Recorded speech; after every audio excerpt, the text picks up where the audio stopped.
I...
Quit your belly aching.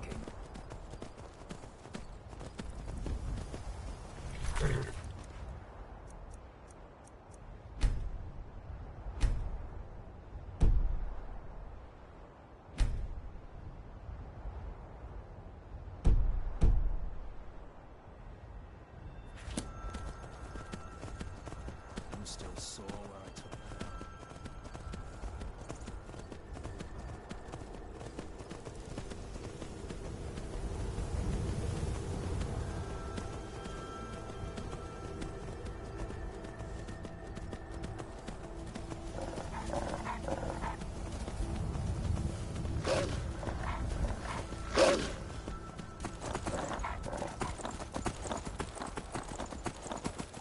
I'm getting out of here.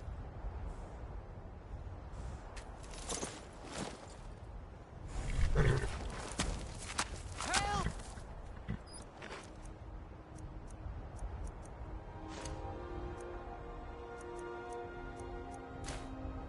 Someone do This something! should be good. Going to put you down!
A guest? Oh my. We have guests as often as we can, but there aren't a lot of travelers these days. The war keeps people off the roads. We supply Falkreath to the south. Until recently, we supplied Helgen. Falkreath trades with the surrounding holds, and without our wood, they would have trouble keeping their prices low. Until next time.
Yes?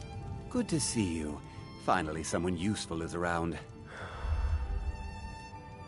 Ah, it's you. Yes, well, now we'll see if the stories about you are true.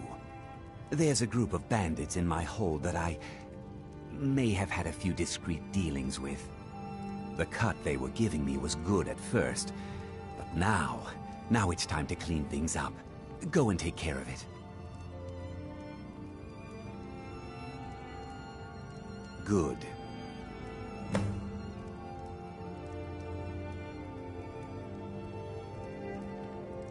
My uncle Dengir was Jarl until a short time ago. His old age and failing health caught up with him, and he stepped down. He now serves us honorably as Thane, and to the great benefit of the hold, I now serve as Jarl. Difficult? I'm a Jarl. I eat the most succulent meat, drink the finest ale, and hunt with the best hounds in the hold. Meanwhile, my very capable steward sees to the needs of the small folk and ensures that my hold runs smoothly. Being a Jarl could hardly be simpler. You should try it sometime. Execute every last bandit. Spare no one.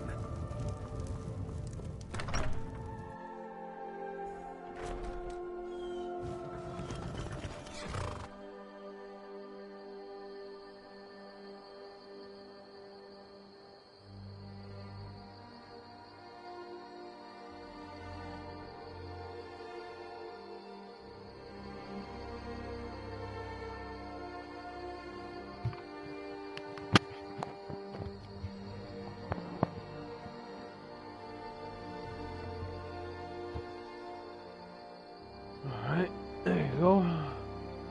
Just was resting my ears for a bit. I'm wearing the headset, guys. What's up? I'm back here with more Skyirm.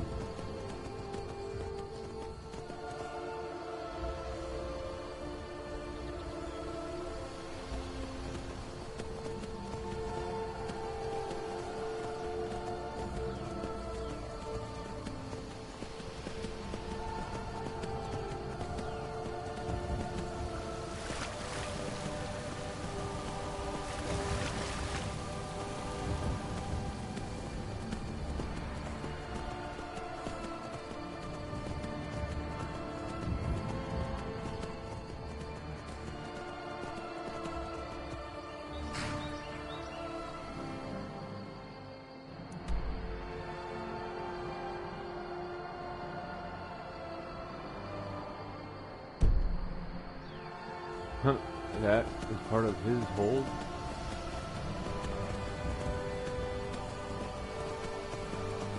I don't see how that makes sense, but I guess. So far.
And take a left there.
Oh.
Go!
So much easier to rock when you're dead.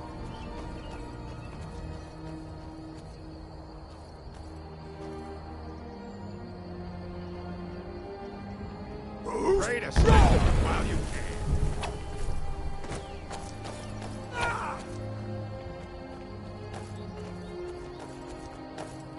I'll show you what a real orc can do.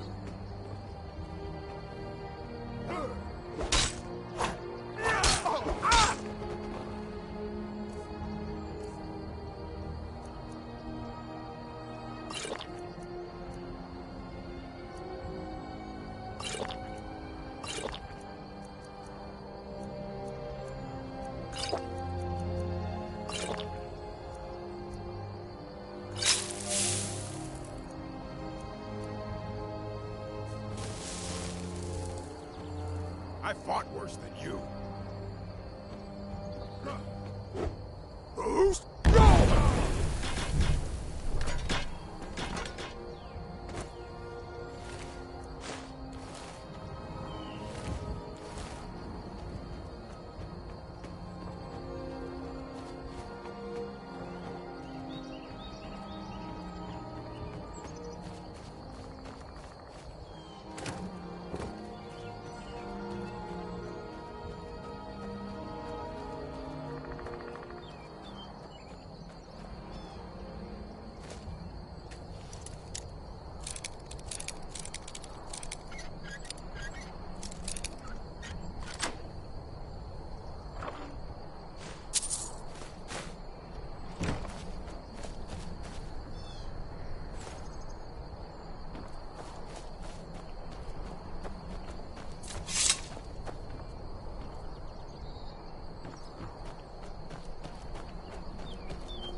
show you.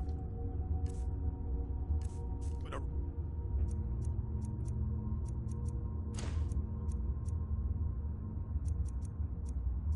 Hopefully I have enough strength, but he's not super strong to where he kills me with an instant hit.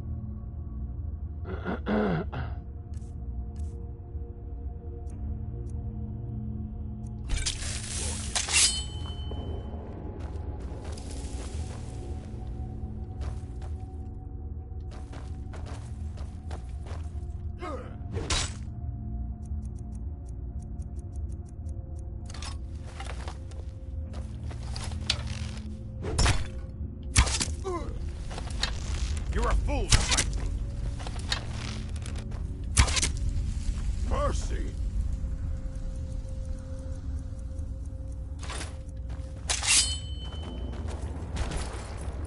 No! Do your worst.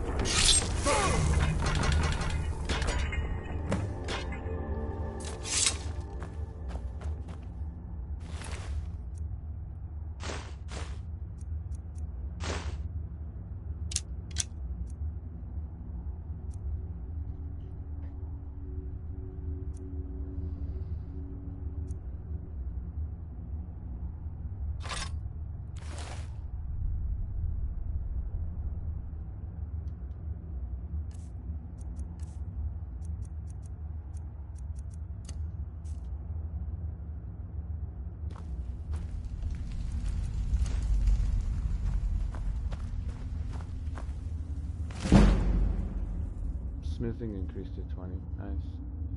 The armor's challenge. 300 years ago, when Katara became empress, the first and only Dunmer to rule all of Tamriel, she faced opposition from the Imperial Council, even after she convinced them that she would be the best regent to rule the Empire. While her husband Pelagius sought treatment for his madness, there was still conflict, in particular from the Duke of Mengeto, Thane Minglumire, who took a particular delight in exposing all of the Empress's lack of practical knowledge. In this particular instance, Katara and the Council were discussing the unrest in Black Marsh and the massacre of the Imperial troops outside the village of Armanias. The sodden swampland and the sweltering climate, particularly in Summerside, would endanger the troops if they wore their usual armor. I know a very clever armorer, Secretary. His name is Hazadir, an Argonian who knows the environment our army will be facing. I knew him in Vivek, where he was a slave to the master armorer there, before he moved to the Imperial City as a freedman. We should have him design armor and weaponry for the companion. Mingilmar gave a short, barking laugh. She wants a slave to design the armor and weaponry for our troops. Cerelius Sakis is the finest armor in the Imperial City. Everyone knows that. After much debate, it was finally decided to have both armorers contend for the commission. The council also elected 2 champions of equal power and prowess, Nandor Barade and Ralphus Eul, to battle using the arms and armaments of real competitors in the struggle. Whichever champion won the armor who supplied him would earn the Imperial Commission. It was decided that Barad would be outfitted by Hazir and Eul by Zacius. The fight was scheduled to commence in 7 days. Cerelius Sakis began work immediately. He would have preferred more time, but he recognized the nature of the test. The situation in Armanias was urgent. The Empire had to select their armorer quickly, and once selected, the preferred armorer had to act swiftly and produce the finest armor and weaponry for the Imperial army in Blackmarsh. It wasn't just the best armorer they were looking for, it was the most efficient. Zacius had only begun steaming the half-inch strips of black virgin oak to bend into bands for the flanges of the armor joints when there was a knock at his door. His assistant, Pandius, ushered in the visitor. It was a tall reptilian of common markings, a dull green fringed hood, bright black eyes, and a dull brown cloak. It was Hazadir. Katara's preferred armor. I wanted to wish you the best of luck on the... Is that ebony? It was indeed. Sassius had brought the finest quality ebony weave available in the Imperial City as soon as he heard of the competition and had begun the process of smelting it. Normally it was a 6-month procedure refining the ore, but he hoped that a massive convection oven stoked by white flames born of Magica would shorten the operation to 3 days. Sassius proudly pointed out the other advancements in his armory. The acidic time pools to sharpen the blade of the katana to an unimaginable degree of sharpness, the Kavini forge and tongs he would use to fold the ebony back and forth upon itself. Hazadir laughed. Have you been to my armory? It's 2 tiny smoke-filled rooms. The front is shop. The back is filled with broken armor, some hammers and a forge. That's it. That's your competition for the millions of gold pieces in Imperial Commission. I'm sure the Empress has some reason to trust you to outfit her troops, and Sir Aurelius Sassius kindly. He had, after all, seen the shop and knew what was, as Adir said, was true. It was a pathetic workshop in the slums, fit only for the lowliest of adventurers to get their iron daggers and cuirasses repaired. Sassius had decided to make the best quality regardless of the inferiority of his rival. It was his way and how he became the best armor in this Imperial City. Out of kindness and more than a bit of pride, Sassius showed Hazadir how, by contrast, things should be done in real professional armory. The Argonian acted as an apprentice to Sassius, helping him refine the ebony ore and pound it and fold it when it cooled. Over the next several days, they worked together to create a beautiful daikana with an edged hone sharp enough to trim a mosquito's eyebrow, enchanted with flames along its length by one of the Imperial battle mages, as well as a suit of armor of bound wood, leather, silver, and ebony to resist the winds of oblivion. On the day of the battle, Sassius, Hazadir, and Bandius finished polishing the armor and brought in Ralphus Ewell for the fitting.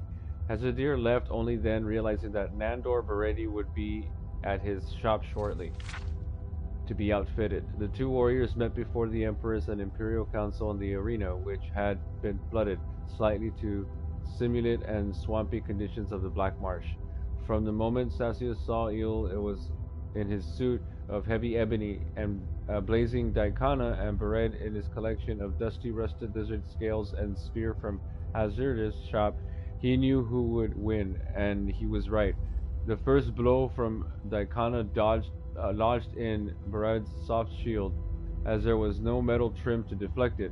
Before Ewell could pull his sword back, Barad let go of the now flaming shield, still stuck on the sword, and poked at the joints of Ewell's ebony armor with his spear. He finally retrieved his sword from the ruined shield and slashed at Barad, but his light armor was scaled and angled, and the attacks rolled off into the water, extinguishing the daikana's flames. When Barad struck at Ewell's feet, he fell into the churned mud and was unable to move. The Empress, out of mercy, called a victor.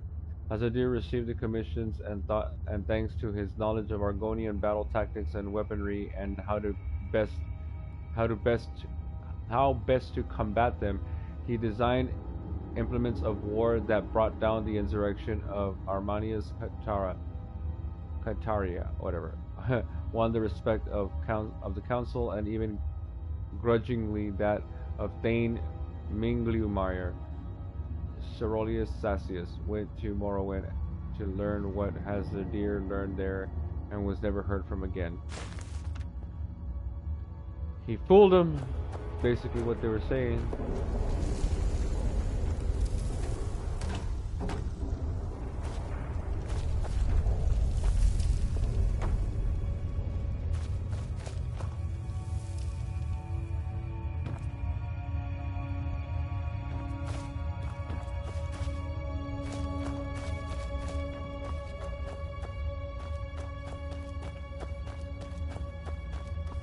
He got stuck on this rock. That's what it was.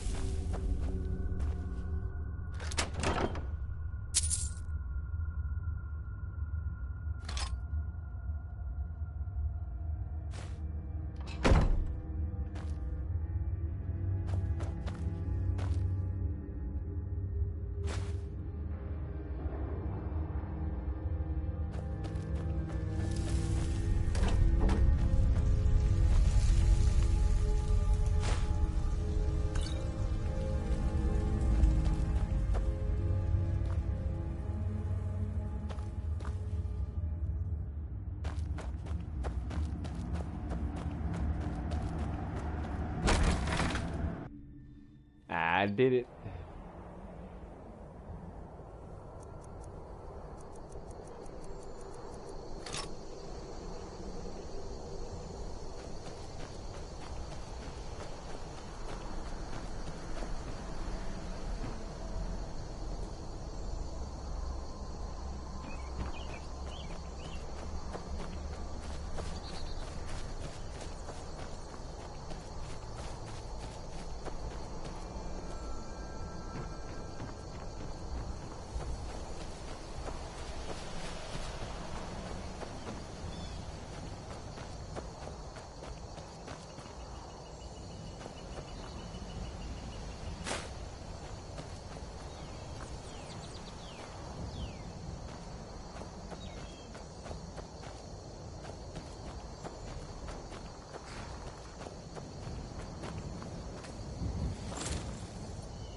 Go tell the commander.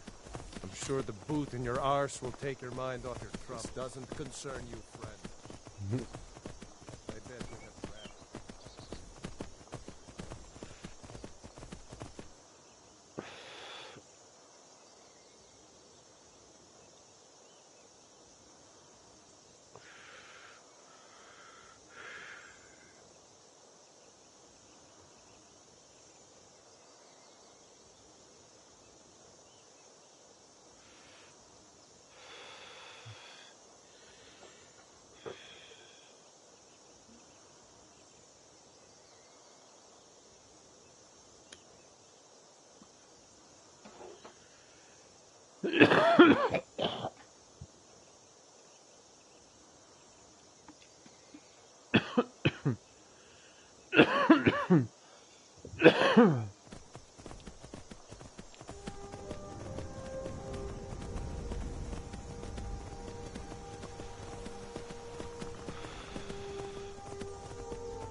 duration.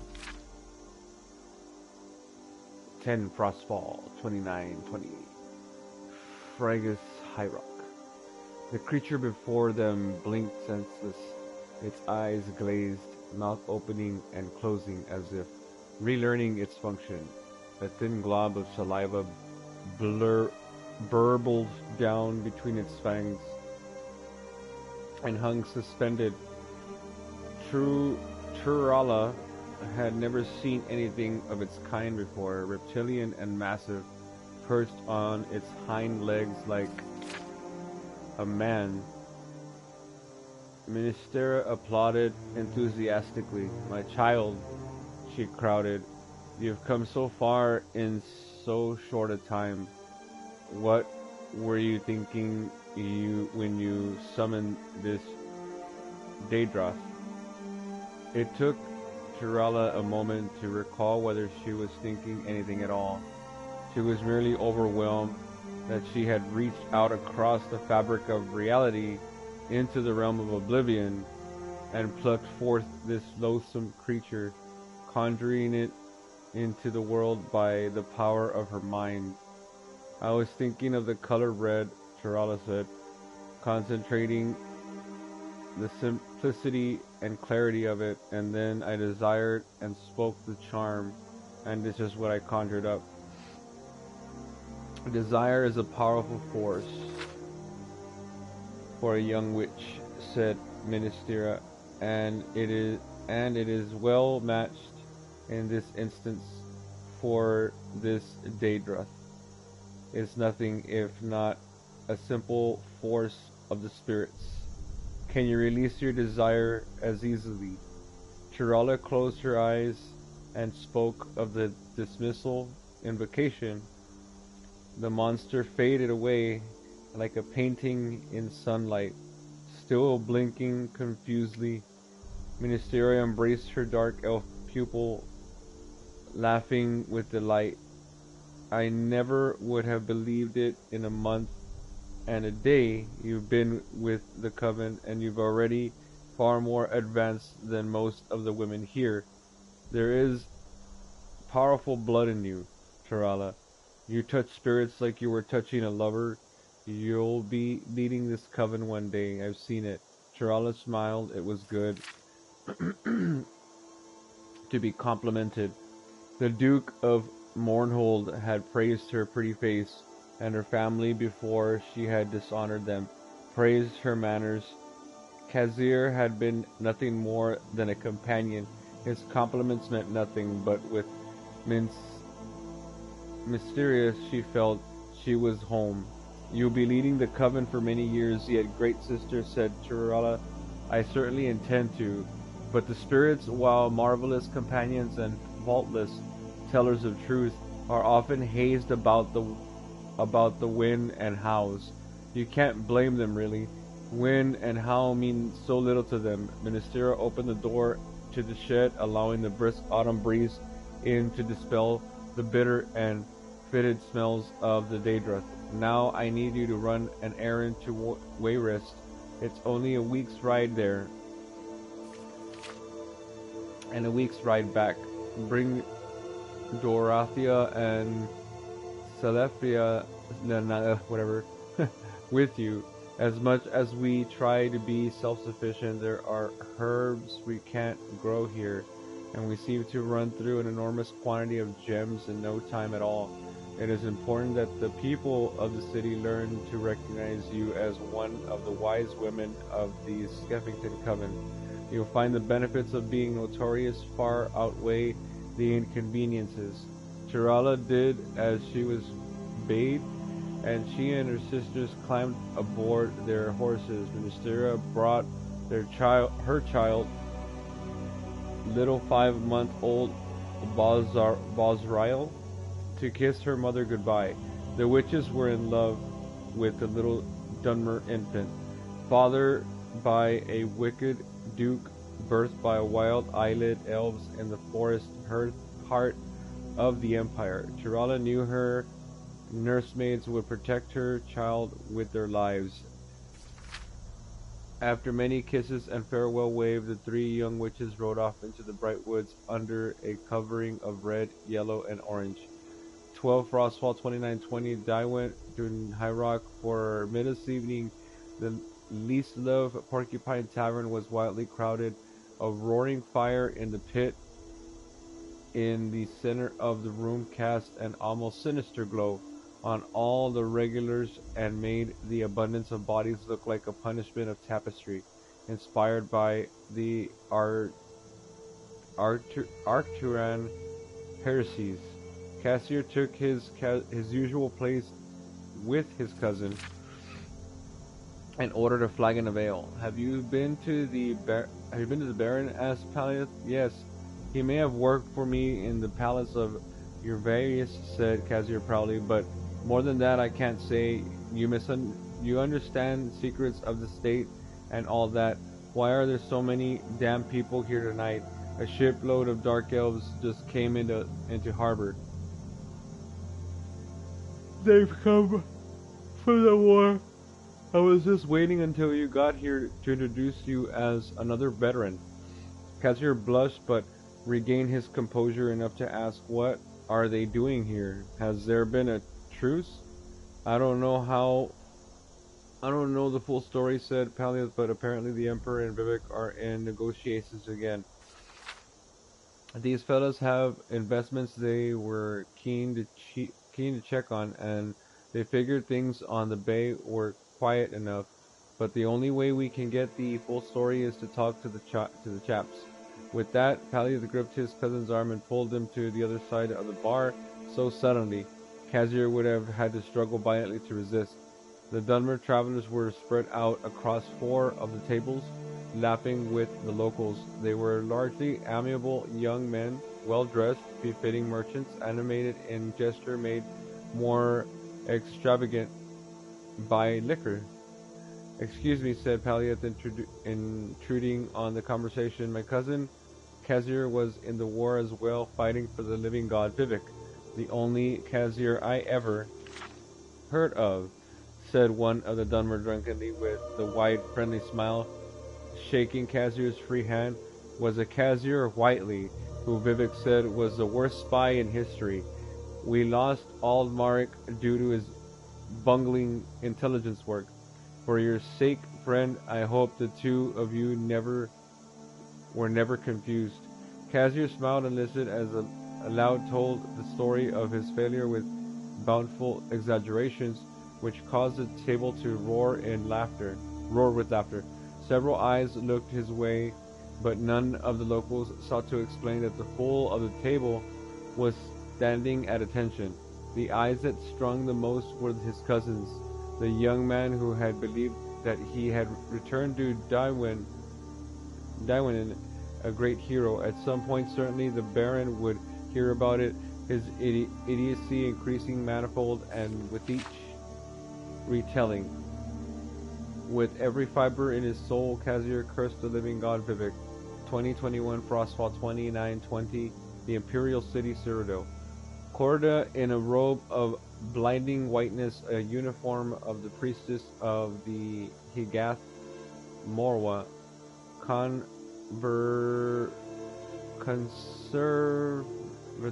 conservatorium, arrived in the city just as the first winter storm was passing. The clouds broke with the sunlight, and the beauteous teenage Redguard girl appeared in the white avenue with escort, riding toward the palace, while her sister was tall, thin, angular, and haughty. Corda was a small, round-faced lass with wide brown eyes. The locals were quick to draw comparisons. Not a month after Lady Regia's execution, muttered a housemaid peering out of the window and winking to her neighbor. And not a month out of the nunnery, neither, the other woman agreed, reveling in the scandal. This one in for a ride. Her sister warned no innocent, and look where she ended up. 24 Frostfall 2920 Daiwin High Rock. Kazir stood on the harbor and watched the early sleet fall on the water. It was a pity, he thought, that he was prone to seasickness. There was nothing for him now in Tamriel, to the east or to the west. Vivek's tale of his poor spy craft had spread to taverns everywhere. The Baron Daiwin had released him from his contract.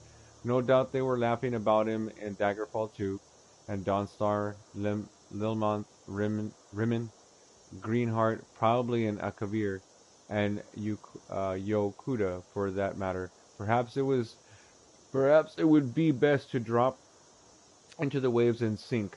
The thought, however, did not stay long in his mind. It was not despair that haunted him, but rage, impotent fury that he could not assuage. "Excuse me, sir," said a voice behind him, making him jump. "I'm sorry to disturb you, but I was wondering whether you could recommend an expensive tavern for me to spend the night in." It was a young man, a Nord, with a sack over his shoulder. Obviously, he had just disembarked from one of the boats for the first time in weeks. Someone was looking at Kazir as something other than colossal famous idiot. He could not help, black as his mood was, but be friendly. "You just arrived from Skyirm?" asked Kazir. "No, sir, that's where I'm going," said the fellow. "I'm working my way home. I've come up from Sentinel, and before that Strosmakai, and before that Woodhearth in Valenwood, and before that..." Oh shit. That's fine.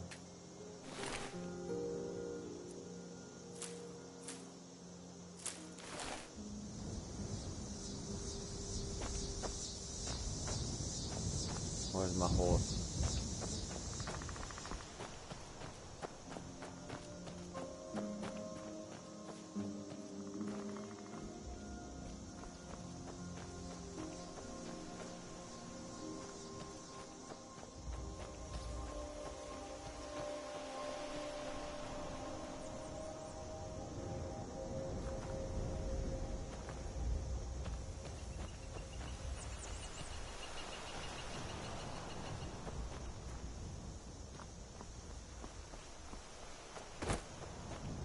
Probably my horse.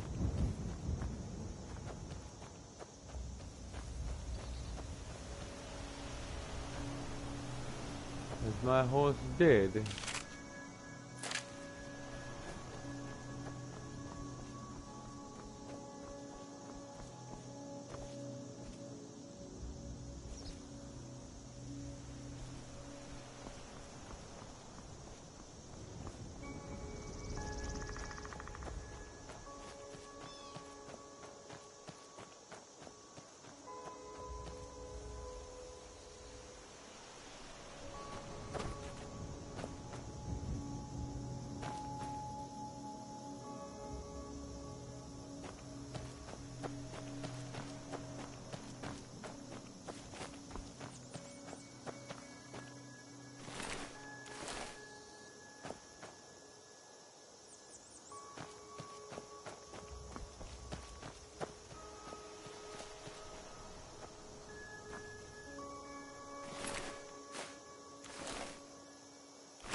I lost my horse. I don't know what happened to it.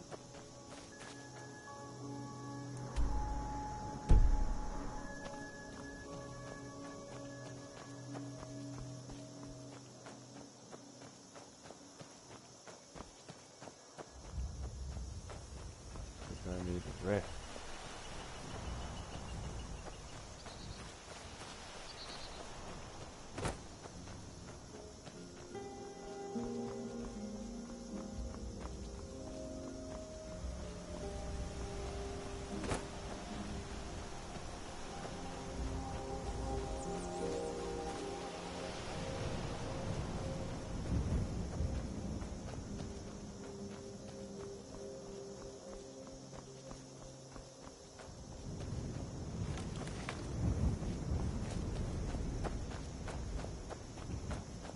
god Arke was once like us, bound to winding mortality. But he willingly gave up his...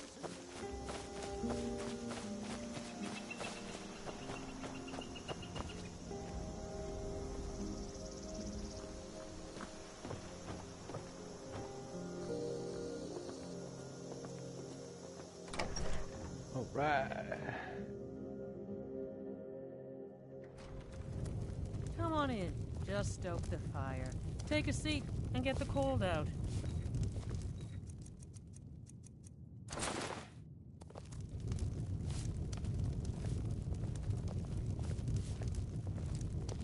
Sure bones. Handsome man in Falkreath. Welcome to Dead Man's Drink. I escaped fighting in Cyrodiil, only to have it track me down again in Skyirm.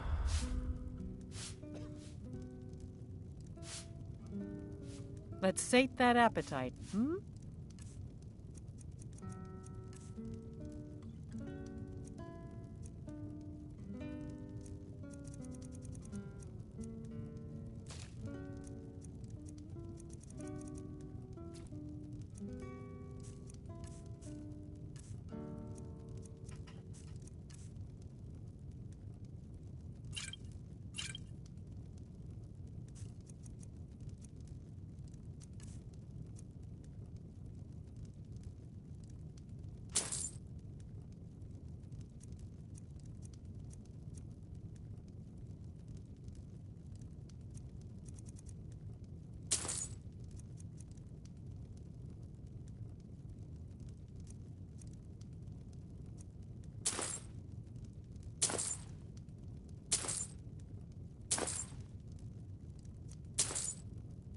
Alright, cool. Sure thing. It's yours for a day. I'll show you to your room. Right this way.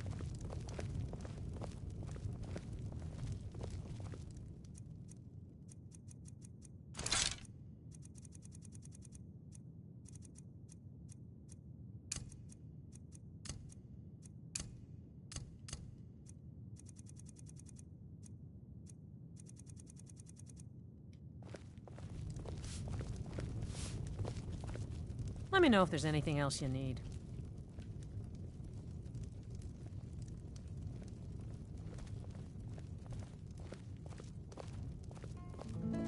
At some point we should hire Tekla on here. If she could just spend less time serving Dengir. I wish I could afford to pay you both, Nari. I really do.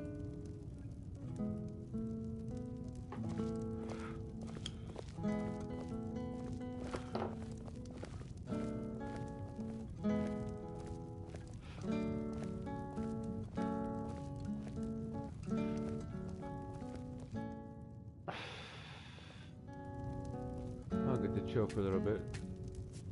Listen to the music. Look alive, will ya? Yes, Mom.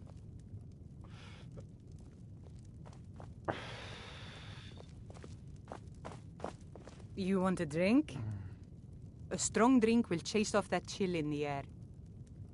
Sure bones. Handsome man in Falkreath. Skyrim's staunch protectors, the Imperials. We drink to our youth, to days come and gone. For the I've half a age mind of to ask if you'll aggression take me on is one of your just adventures, about done. but I can't just leave Volga on her own. We'll drive out the storm cloaks and restore what we own. With our blood and our steel, we will take back our home. Down with Ulfric, the killer of kings. On the day of your death, we will drink and we'll sing. Children of Skyrim, and we fight all our lives. And when Sovngarde beckons, every one of us dies. But this land is ours, and we'll see it wiped clean of the scourge that has sullied our hopes and our dreams.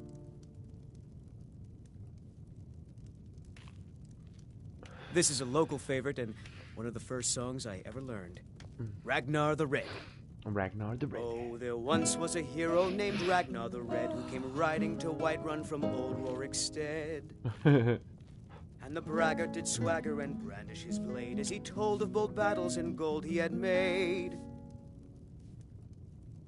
But then he went quiet, did Ragnar the Red, when he met the shield maiden Matilda, who said,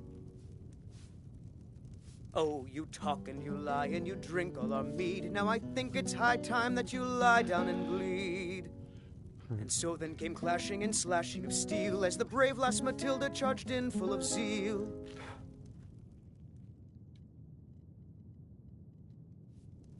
And the braggart named Ragnar was boastful no more.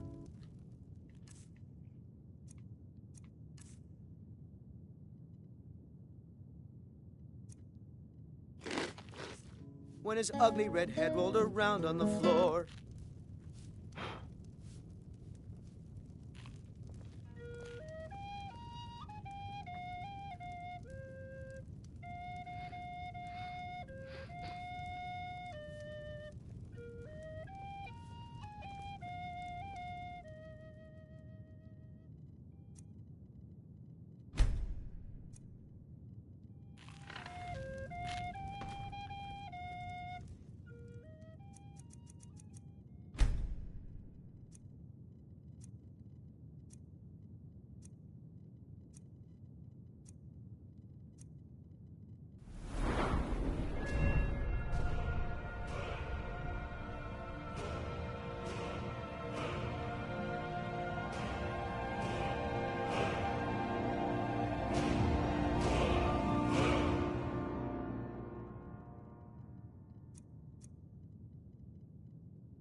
At some point we should hire Tekla on here. If she could just spend less time serving deck.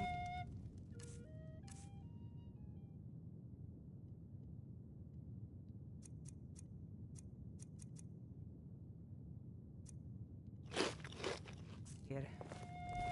I wish I could afford to pay you both, Nari. I really do. Sure Bones, handsome man in Falkreath.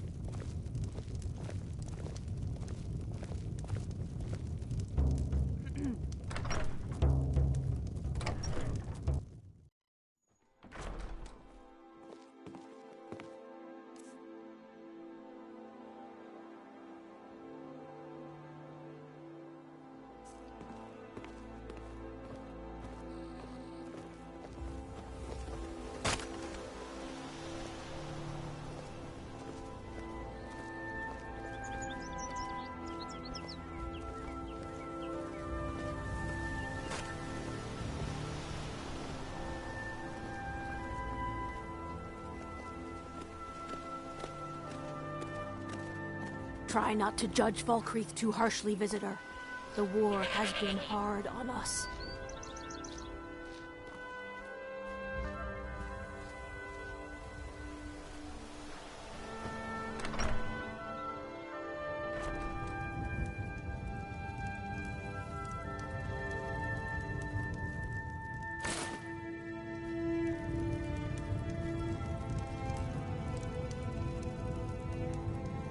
Good to see you.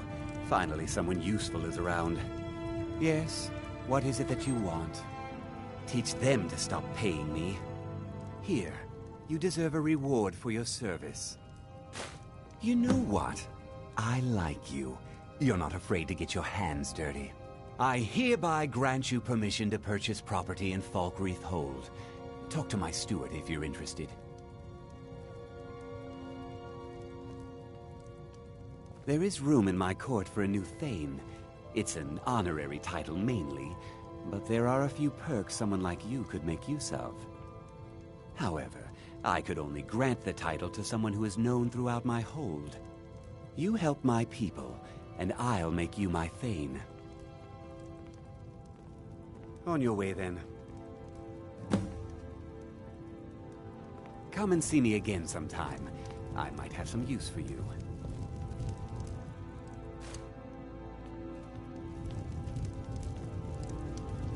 I'm the steward here.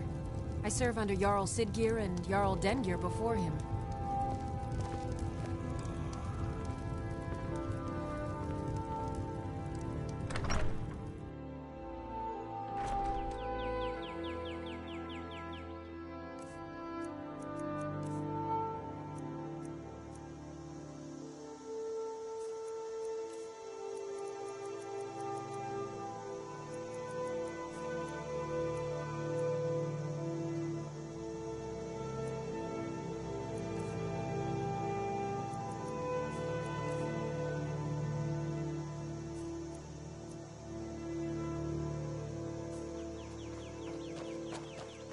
I've been looking for you. Got something I'm supposed to deliver. Your hands only. Let's see here. Looks like that's it. Got to go.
Don't let the shop's name frighten you away. I have plenty of reliable tonics and healing potions to sell. I know it's a bit strange. Not exactly a name to bring comfort to the sick and ailing who come to buy a poultice or salve. But what you must understand about Falkreath is that our town is defined, for better or worse, by the large and ancient cemetery here. That's why the inn is called Dead Man's Drink, the farm is called Corpse Light Farm, and so on. I suppose it's sort of a running joke. Well, my family back in Hammerfell didn't approve of my interest in lethal poisons and death in general, so I left and wandered north. When I found this town, with its huge cemetery, I felt right at home. I opened the shop, and I've never looked back. This is where I belong. Take a look.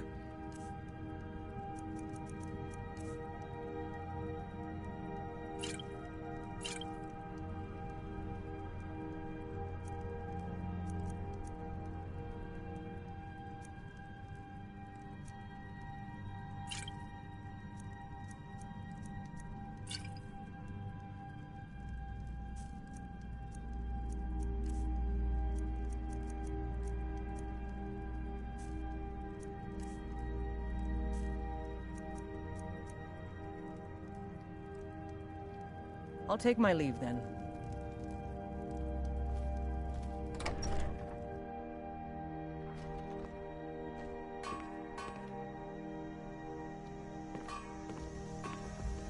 Heard they're reforming the Dawn Guard. Vampire hunters or something in the old fort near Riften. Might consider joining up myself.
Nope. Sorry. Nothing.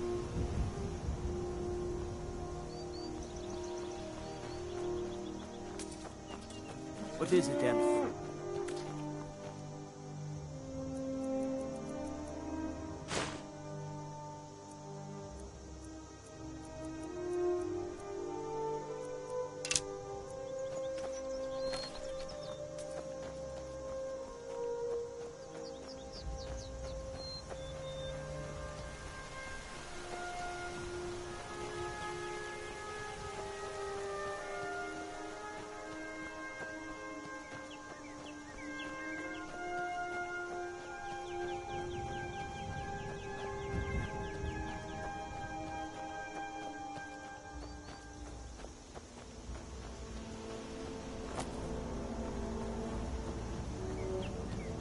I wonder what happened to my horse. Did it die?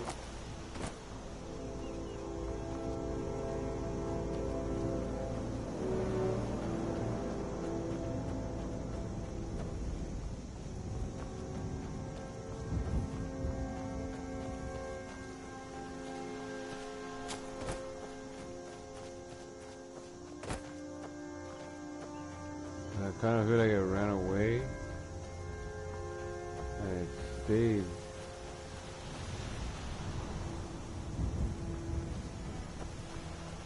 It stayed away.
There you are.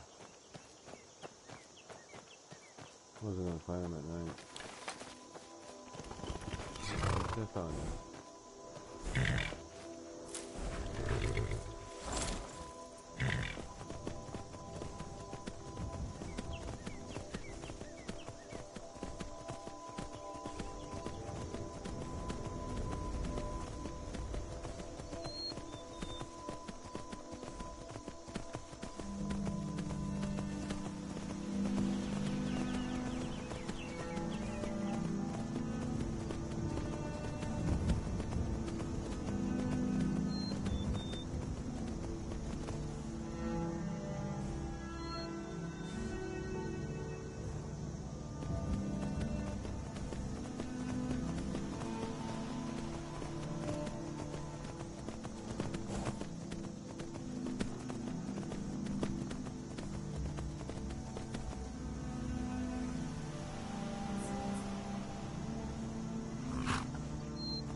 Oh, wait a minute.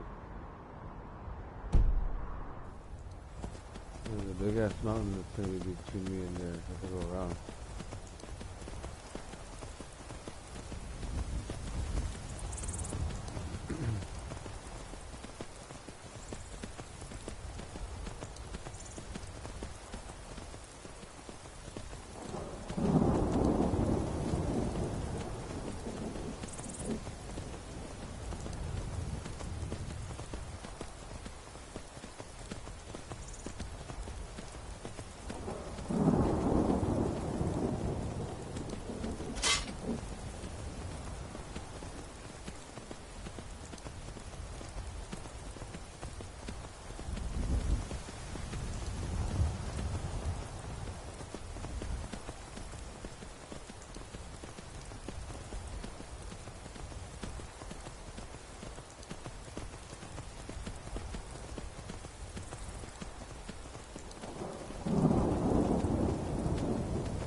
There, so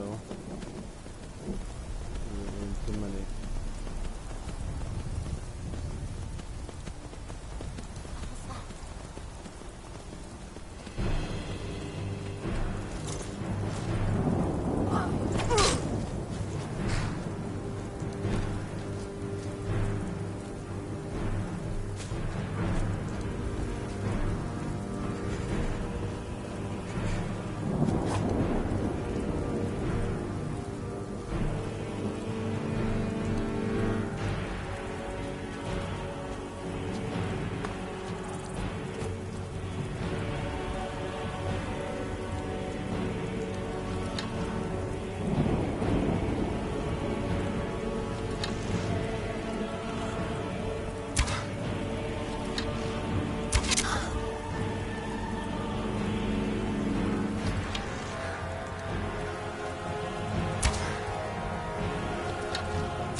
Honored to see you again, my Thane.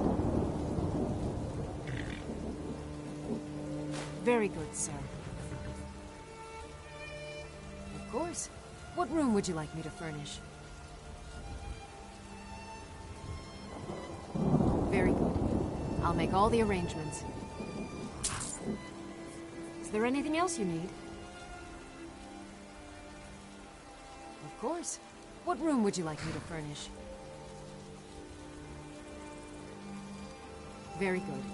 I'll make all the arrangements. Is there anything else you need? Farewell. Honor to you, my Thane. Of course. What room would you like me to furnish?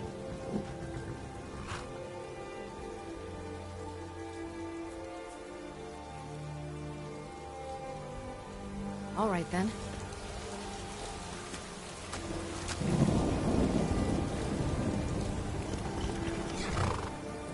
Yeah?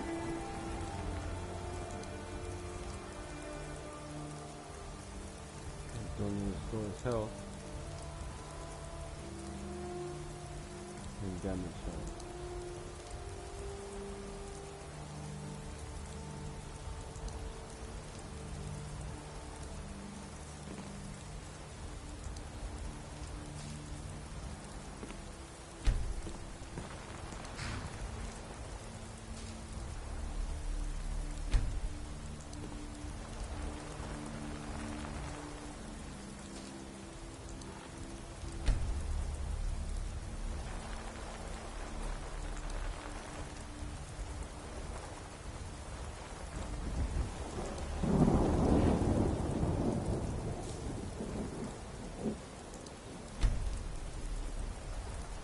Huh?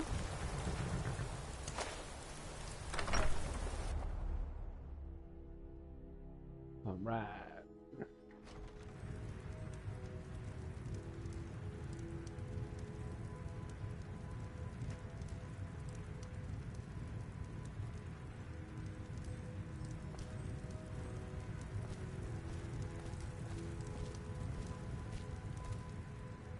pretty cool.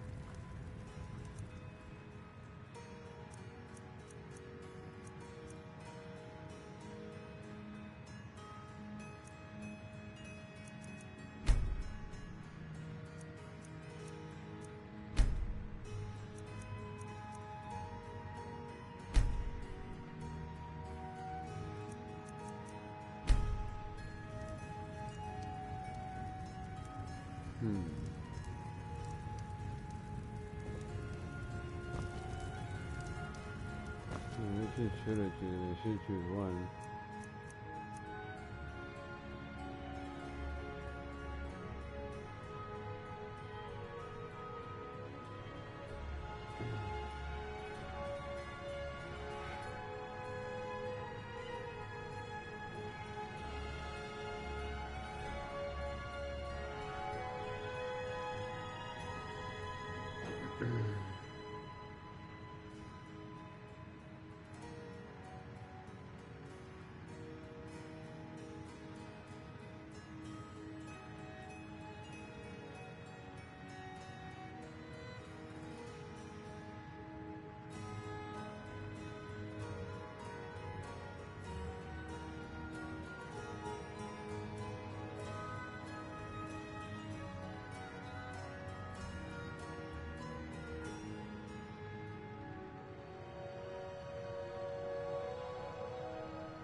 Standard for defense.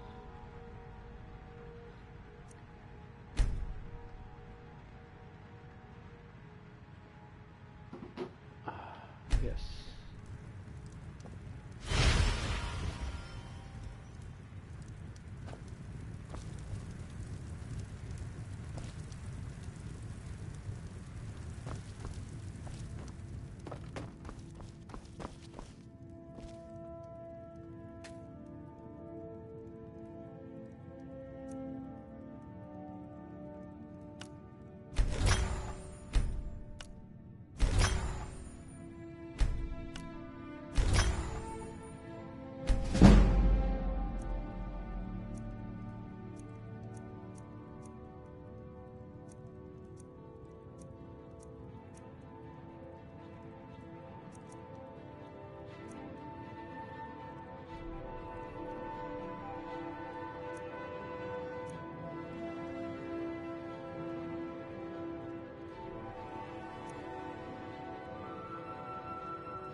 Beef and venison.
for flowers.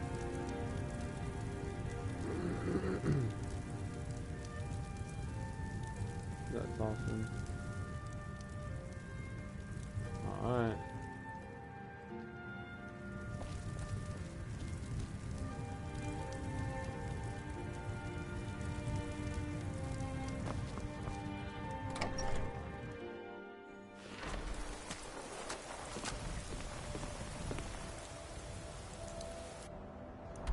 How far is it? It's not too far. Try to do this mission first before I save the game.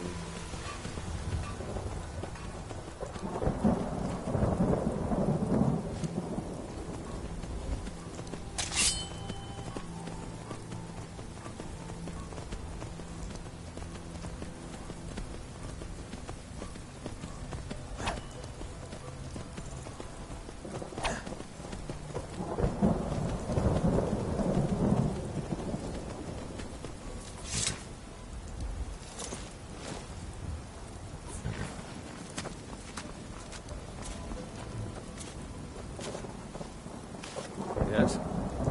Right. Of course. For that price? Sure.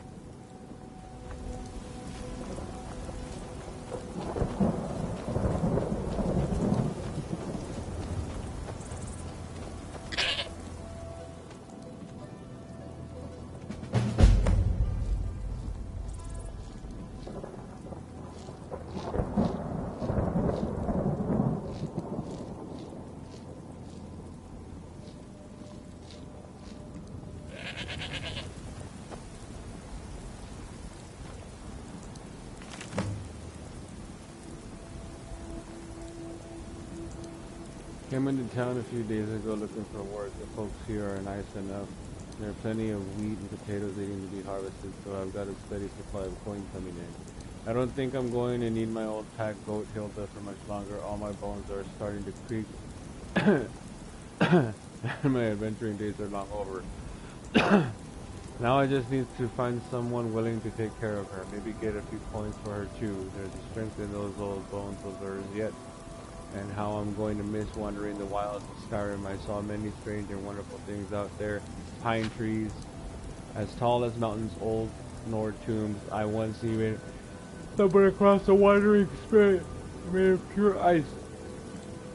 Even ran across a few folks trying their hand at taming different types of creatures. Don't know why they'd want anything but a loyal dog or a trusty goat like my Hilda though. Some of them beasts out in the wild just aren't meant to be tamed. Ran across an alchemist with a pet rabbit and almost got robbed by a thief with a tame fox. But I suppose a rabbit or a fox would be docile enough. But that pickpocketing trying to train a skeever must have been as mad as old Shio. And I don't want to think too hard about the vampire that almost made a meal out of me. Could have sworn it had a trained frostbite spider. Gives me the shivers just thinking about it.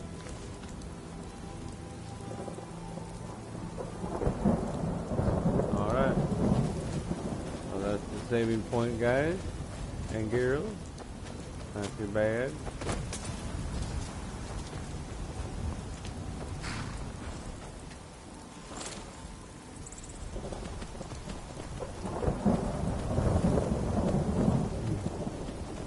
I'll be back probably tomorrow after. Well, actually, I'll be back on Saturday because I'll be busy working tomorrow. So no gaming tomorrow.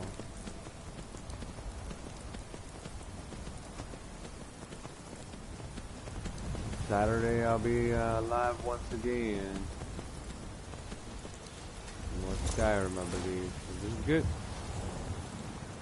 Alright, guys.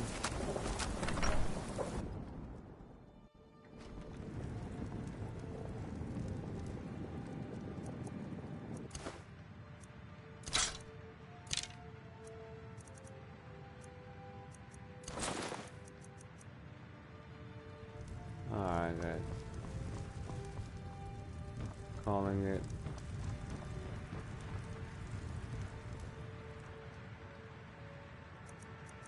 if I can take this off.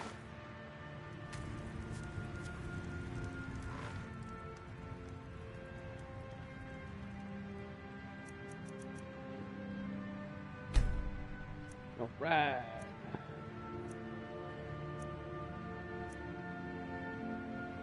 Probably be back later on live on Twitch with another game.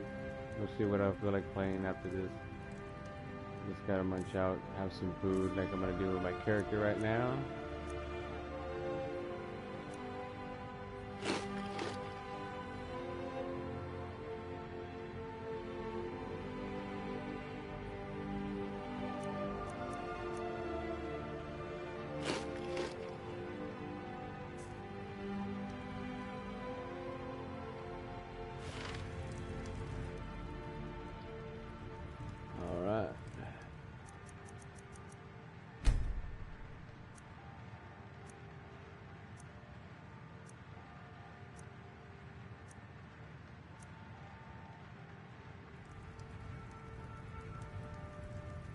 Alright guys, take care. See you guys later.